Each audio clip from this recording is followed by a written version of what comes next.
मैं आपके पास आऊंगा। शिंजो आबे कौन भारत में नहीं जानता, बहुत अच्छे नेता, भारत के बहुत करीबी नेता, प्रधानमंत्री के भी जिगरी दोस्त, पीएम मोदी के बहुत अच्छे दोस्त। आज वो हमारे बीच में नहीं है, लेकिन दोनों देशों के रिलेशन पीएम मोदी और शिंजो आबे के सत्ता में रहते जो मजबूत हुए, शायद एक नया पड़ाव देखने को मिला था। Rajesh, thank you very much पहले तो मुझे बुलाने के लिए। लेकिन आपने बिल्कुल सच कहा कि शिंजो आबे के टाइम में जो हमारे रिलेशन जापान के साथ हुए थे वो बहुत मजबूत हुए। और आपको याद होगा कि उसी टाइम हमारे को जो इतना सारा एड मिला था जापान से बुलेट ट्रेन के लिए, तो शिंजो आबे के टाइम में ही मिला था। और दूसरा, जो क्वाड में भी जो हमारी स्थिति थी शिंजो आबे के टाइम में ही इतनी मजबूत हुई थी, जिसका मोदी जी हमेशा जिक्र करते रहते हैं और वो हमेशा उनके आभारी भी रहे हैं। और ये जो रिलेशन की जो बात है, जितने भी इकोनॉमिक हमारे जापान से रिलेशन बढ़े थे वो शिंजो आबे के टाइम ही बढ़े थे। और इसीलिए मोदी जी ने जो ये कदम लिया कि स्पेशली वहां जाके उनका एक तो आभार प्रकट करें, प्लस उनकी जो फैमिली है उनको जाके थोड़ा जो दुख व्यक्त करने का जो मौका मिला है, तो ये उन्होंने बहुत अच्छा किया अपने रिलेशंस के लिए। लेकिन ये बड़ी दुखद चीज थी, न कि हिंदुस्तान के लिए, पूरे विश्व के लिए, कि उनका इस तरीके से मर्डर कर दिया जाना और इस तरीके से उनको मार देना, वो बहुत बड़ा पूरे संसार के लिए मैं कहता हूँ बहुत बड़ा नुकसान है। और स्पेशली फॉर हिंदुस्तान के लिए। और उसमें भी क्योंकि मोदी जी के वो एक पर्सनल फ्रेंड थे और बहुत अच्छी उनकी इक्वेशन थी उसमें लिए। बाकी इस समय ये दुख के समय मोदी जी का जाना बहुत उचित है और बहुत ही बढ़िया समय पर जाके उन्होंने अपना आभार व्यक्त किया है। और इसमें कोई शक नहीं है कि उसके टाइम में जो हमें जापान ने जितना हमारा मजबूत संबंध हुए, उसमें कोई दो राय नहीं। ठीक है सर, मैं आऊंगा अनुपम तिवारी जी आपके पास भी, लेकिन डॉक्टर राम श्रीवास्तव आपके पास में आ रहा हूं। थोड़ा सा भारत जापान के संबंधों को हम क्या, एक बड़ा अहम सवाल है सर। पाकिस्तान के अंदर मुझे याद है 2-3 साल पहले की शायद बात है, उनके एक मंत्री ने कहा था कि हमारे पास 2 किलो 2.5 किलो के परमाणु बम हैं। उनसे मैं इन रूस के जो टैक्टिकल और स्ट्रेटेजिक जो परमाणु हथियार हैं उन्हें कितना अलग करूं, कैसे देखूं। और साथ में ये भी मैं समझना चाहूंगा आपसे कि जो बाइडेन ने कहा था नो नो नो, अगर ऐसा होता है तो जवाब बहुत जबरदस्त होगा। परमाणु हमला छोटा होगा, बड़ा होगा, लेकिन होगा वो परमाणु हमला। जवाब यूरोप का क्या होगा सर? देखिए, ऐसा है राजेश, मैं अनुपम तिवारी जी की बात को आगे बढ़ाते हुए पहले तो मैं बताता हूं कि आज की दुनिया में हमने देख चुके हैं न्यूक्लियर वेपन कोई ऑप्शन नहीं है जी। यदि ये रूस ये समझता है कि वो न्यूक्लियर वेपन से अटैक करके वो बच जाएगा, तो वो बहुत गलत फहमी में है। जो बाइडेन ने ऑलरेडी बोल दिया है कि यदि न्यूक्लियर वेपन का यूज हुआ तो उसके परिणाम, उसके कंसिक्वेंसेस बहुत ही बुरे कंसिक्वेंसेस होंगे रसिया के लिए ना। अभी मैं आपको एक चीज यहां बताता हूं कि चाहे वो टैक्टिकल वेपन हो, चाहे वो स्ट्रेटेजिक वेपन हो, मैं मिलिट्री पॉइंट ऑफ व्यू से बताता हूं, ये बड़े अजीबोगरीब तरीके से ये नुकसान करता है। सबसे पहले जैसे ही वेपन, जब ये न्यूक्लियर वेपन ब्लास्ट होता है तो सबसे पहले फ्लैश निकलती है। वो फ्लैश इतनी भयंकर होती है कि उससे लोग अंधे हो जाते हैं, उससे लोग जल जाते हैं जी, उससे कुछ भी हो सकता है। उसके बाद जो ब्लास्ट होता है तो उस ब्लास्ट से आंधियां चलती हैं, ठीक है, उससे इतना सारा कंफ्यूजन पैदा होता है कि वैसे ही लोग मर जाते हैं। एंड फाइनली उसके बाद एक और तीसरी चीज जो भयंकर होती है न्यूक्लियर वेपन के बाद, वो इलेक्ट्रोमैग्नेटिक वेव्स पैदा होती है। Okay sir. वो इलेक्ट्रोमैग्नेटिक वेव से आपके सारे जितने भी तंत्र हैं, चाहे वो कम्युनिकेशन तंत्र हैं, चाहे आपके इलेक्ट्रॉनिक डिवाइसेस हैं, वो सारे डिस्ट्रॉय हो जाते हैं। और उससे भी ऊपर जो चौथी चीज है वो है रेडिएशन। ओके। जो न्यूक्लियर रेडिएशन होता है वो एक दिन के लिए नहीं होता है, वो बरसों चलता है। बरसों जो है आपको अपंग बच्चे पैदा होते हैं, बरसों जो है वो जो बच्चे जो भी जितनी भी रेडिएशन के उसमें आएंगे वो अंधे होंगे, लूले होंगे, लंगड़े होंगे।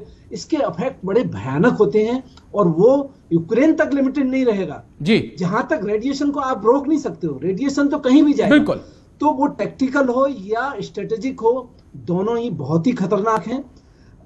एरिया दायरा कम हो सकता है, लेकिन उनके परिणाम बराबर सभी जगह भयंकर होंगे।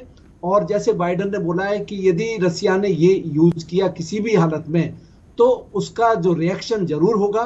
और फिर सबसे जो डर की बात यह है कि वो पूरे विश्व के लिए खतरा होगा। वो सिर्फ एक यूक्रेन और रसिया के लिए नहीं, पूरे दुनिया के लिए खतरा होगा। सर मैं अब जी, युगांडा भी अब इस जंग के मैदान में आया है। हालांकि कर्नल त्यागवीर राघव कम ही युगांडा का नाम शामिल चर्चा में आता है, लेकिन चलिए रूस का समर्थन करके उनकी चर्चा भी जरूरी है। लेकिन मैं एक अलग एंगल से चीजों को समझूंगा।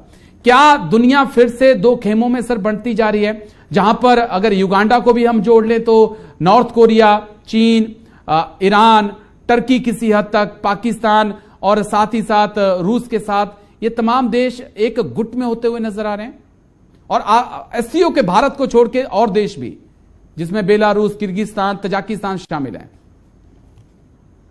राजेश, आपने सही बोला कि जब इस तरीके से लड़ाई होती है, और वो भी लड़ाई इतने देर तक जब खिंचती है, यहाँ अभी 9 महीने होने जा रहे हैं, 9 महीने से भी ज्यादा होने जा रहे हैं, उस स्थिति में पोलराइजेशन होना बहुत स्वाभाविक है। और जैसे आपने बताया कि ऑलरेडी रसिया के साथ में ईरान, चाइना और अभी युगांडा आ गया, और बाकी जो उसके ऑलरेडी यूएसएसआर वाले कंट्रीज हैं ऑलरेडी उसके साथ में। सिमिलरली इधर आप देखिए तो यूक्रेन के साथ में पूरा यूरोप है, ओके, और आपका अमेरिका हो गया। इंडिया ने अभी भी अपना बैलेंस रुख अपनाया है, और सारी दुनिया ये देख रही है कि भारत ही है जो इसकी मध्यस्थता कर सकता है। अभी तक जर्मनी और फ्रांस, आज मैक्सिको ने भी बोला कि भाई भारत के प्रधानमंत्री को इसमें पहल करना चाहिए, और वो ही इस को शांति कर सकते हैं।